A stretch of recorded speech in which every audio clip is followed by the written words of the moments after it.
What's up guys, David here from PhoneBuff, and when you look at the iPhone 5s and the Galaxy Note 3 side by side, you can easily tell that they are two very different devices targeted at different groups of people. But yet, when you look at the iPad Air and the Galaxy Note 10.1, which are both kind of just bigger screened versions of their smartphone counterparts, the difference between them isn't anywhere near as glaring, and that's because with their tablets, both Apple and Samsung are targeting a more similar demographic within that 10-inch tablet space. But that doesn't necessarily mean that the tablets themselves are any more similar to one another than the smartphones, because in many ways the opposite is actually true. So in this video, and in typical PhoneBuff fashion, we're going to be looking at 10 advantages that each of these tablets has over the other, and hopefully by the end you'll have a much better idea as to which tablet is the best one for you. Let's go ahead and get right into it.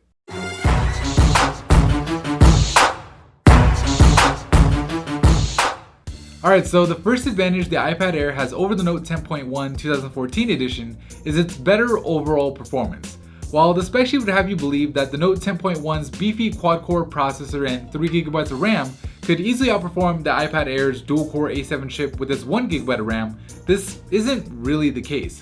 While actual in-app performance is similar on both tablets, switching in and out of those apps or just navigating throughout the UI in general is much smoother and much more responsive on the iPad, with the Note stuttering and lagging from time to time. But that doesn't mean the Note 10.1's high-end specs don't make a difference. In fact, because it has 3 times the amount of RAM, the Note 10.1's first advantage over the iPad is its impressive multitasking ability, which allows you to use 2, 3, or even 4 apps on the screen at the same time, which really takes advantage of the extra screen real estate and can help reduce how often you have to switch back and forth between those apps in the first place.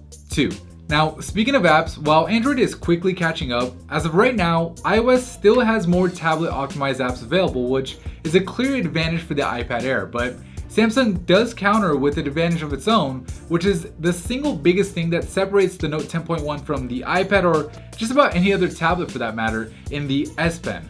Simply put, the S Pen is what makes the Note 10.1 live up to its name, giving you the best note-taking experience available on any tablet. 3. On the subject of living up to its name, the iPad Air's significantly lighter weight makes holding the tablet for long periods of time, whether you're browsing the web or watching videos, much easier and less cramping on your hands than on the Note 10.1. Now, while the Note 10.1 can't really counter the iPad's lighter weight directly, it does come with the advantage of having an IR blaster, allowing you to control your TV right from the tablet so you can conveniently manage what you watch on the big screen. 4. But the IR blaster isn't the Note 10.1's only multimedia advantage. Its higher resolution screen with its 16:9 aspect ratio makes for a better video experience on the Note than on the iPad, where the iPad's 4:3 aspect ratio results in a bunch of letterboxing that effectively turns that 9.7-inch screen into a smaller 8.7-inch screen, which, needless to say, isn't ideal for video. But not all is bad with the iPad's aspect ratio. In fact, the advantage of having a 4:3 ratio is that it makes for a better and roomier portrait experience that's great for browsing the web or using apps.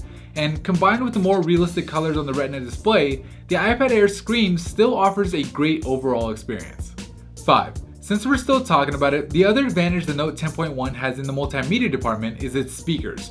Now, both the iPad Air and the Note 10.1 have loud and great sounding stereo speakers, but because both of the iPad speakers are located at the bottom, you don't really get that stereo effect. On the Note 10.1, on the other hand, you do get the effect with a speaker placed on each side, which is just a better, smarter design. But of course, when it comes to overall design, well, that advantage goes to the iPad Air with its premium aluminum body with just amazing attention to detail that the Note 10.1's polycarbonate or plastic body can't really match. 6. While your purchasing decision may not and honestly should not be based off a tablet's camera, I'm still going to cover it here for you guys. So when it comes to the cameras, the two tablets are split. The higher resolution 8-megapixel rear camera with LED flash is an overall better performer than the iSat camera on the back of the iPad, mainly due to the flash more than anything else. But the front-facing camera is a bit better on the iPad despite having a slightly lower resolution, so it really comes down to if you prefer taking selfies or taking pictures in really low light where a flash is handy. 7. Unlike smartphones, tablets aren't as personal of devices and often get shared with friends and family, so the 7th advantage the Galaxy Note 10.1 has over the iPad Air is its support for multiple user profiles. Similar to how you can set up different accounts for different people on a computer, you can do the same thing with the Note 10.1, with each member of the family being able to make their own little space with their own wallpapers, their own apps, etc., keeping everyone's stuff separate and a little bit more private. Now, while the iPad Air can't necessarily directly counter this advantage, at least for right now, it does have the advantage of being able to be used by you, your friends, and your family for a longer period of time, with its battery lasting anywhere between 1 and 3 hours longer, depending on the type of usage. 8. Another advantage the iPad Air has over the Note 10.1 is its tablet-friendly gestures. Want to quickly switch between apps? Just swipe across the screen with all 5 of your fingers. Want to return to the home screen? Pinch those same 5 fingers in. Want to go back a step? Simply slide 1 finger across the screen. Gestures like these can make navigating the OS just a little bit faster and more convenient, and is a really nice feature to have.